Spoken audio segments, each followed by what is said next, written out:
Good morning বন্ধুরা। দেখো ভীষণ গরম বাইরে। আমি মেয়েকে স্কুলে দিয়ে আসলাম, সকালের বাবা ডিউটি চলে গেছে, কালকে তো ডিউটির ছুটি পাইনি, ওই জন্য আমরা ষষ্ঠীতে যেতে পারিনি। তোমরা কে কী মজা করেছো কালকে ষষ্ঠীতে প্লিজ কমেন্টে আমাকে বলো। এমনিও সবার ছবি দেখছি, ভিডিও দেখছি, সবাই আনন্দ করছে।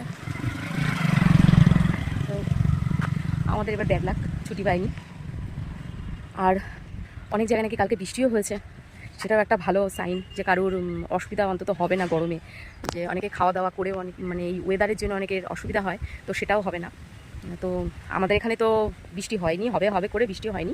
স্কুলটাও যদি ছুটি থাকতো খুব ভালো হতো। এরা গরমের মধ্যে প্রচণ্ড কষ্ট হয়ে যায়। তারপরে তো আমার মেয়ে তো জুতো মোজা ছাড়া যাবেই না স্কুলে, ওকে জুতো মোজা পরে যেতেই হবে। এত বারণ করছি জুতো মোজা পরতে হবে না, শোনা এমনি ওদের ক্লাস 3 তলায়, শুনবেই না। ফুল ইউনিফর্ম পরে না পরে আমি যাবোই না স্কুলে। তো আবার হয়তো ছুটি পড়বে কি না ঠিক বলতে পারবো না, কিন্তু কিছু না হোক বৃষ্টিটা আসুক। বৃষ্টিটা আসলে ভালো হবে। দেখো কীরকম তাপ, দেখো রোদ্রে, দেখছো তোমরা, এক মুহূর্ত ছাতা ছাড়া চলা যাবে না। তো মেয়েকে স্কুলে দিয়ে এই যে আমি ফিরছি, একটু ছায়া বলে দাঁড়ালাম। তো কালকে তোমরা কে কীরকমভাবে আনন্দ করলে, সবাই কীরকমভাবে এনজয় করলে কালকের দিনটা প্লিজ আমাকে জানিও।